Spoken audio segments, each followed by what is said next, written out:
somehow or another, George Floyd has been made into a martyr, where I think what happened was wrong. I think the cop that did it was wrong. I don't want to see that happening to a black guy, a white guy, any guy.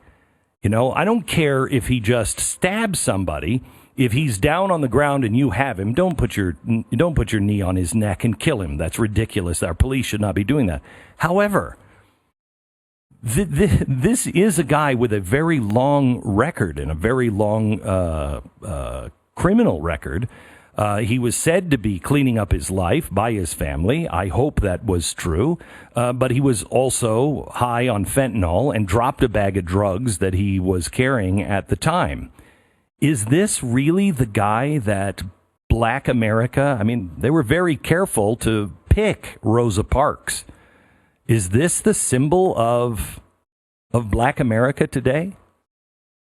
I'm going to say yes, it is a symbol of Black America today, and it's a symbol of a broken culture in Black America today, and that people are not willing to talk about, again, how we contribute to our own demise. The fact that he has been held up as a martyr sickens me.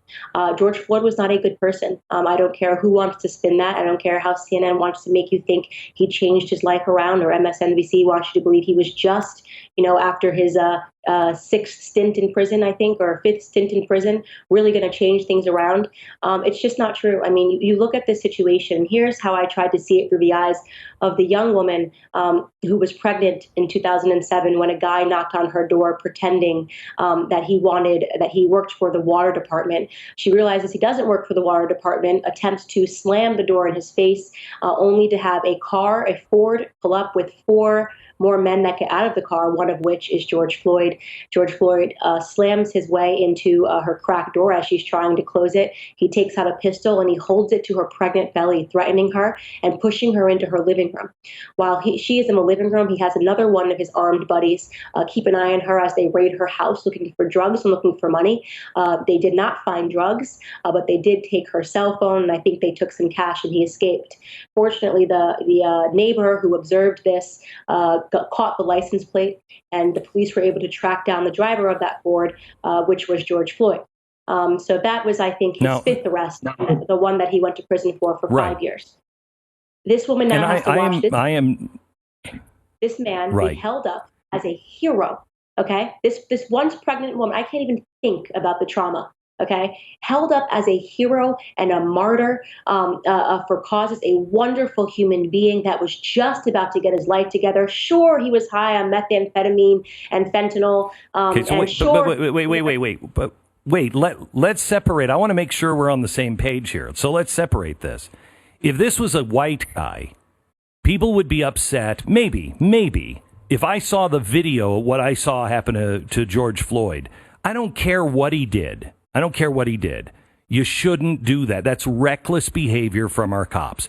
If it happened to a white guy, you would hear all of the bad things about him, and people would say, hey, we should stop it. But it wouldn't be riots, et cetera, et cetera.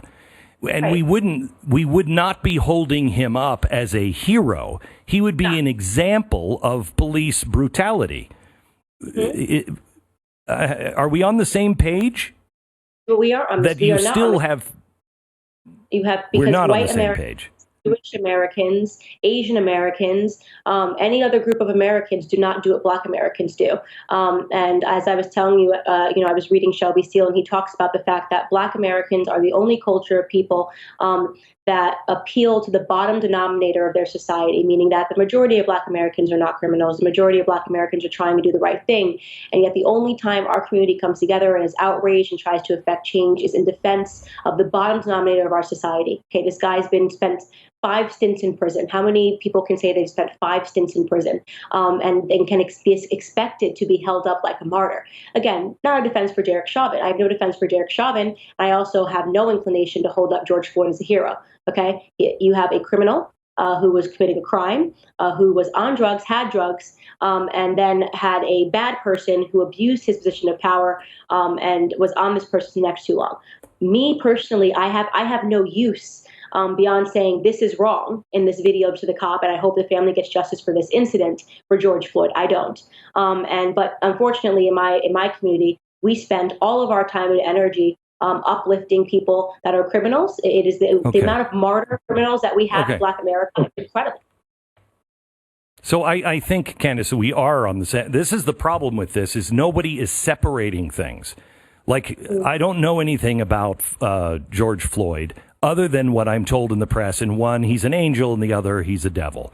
I don't know. Honestly, I don't really care. What I care about is that a guy was killed by a cop being reckless, and I don't care the skin color or anything else.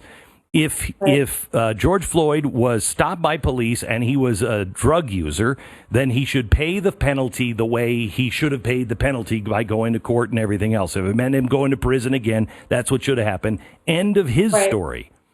The other story is, this is abusive cop. There's the exact same story that nobody paid attention to that happened in Dallas a few years ago. Nobody cared.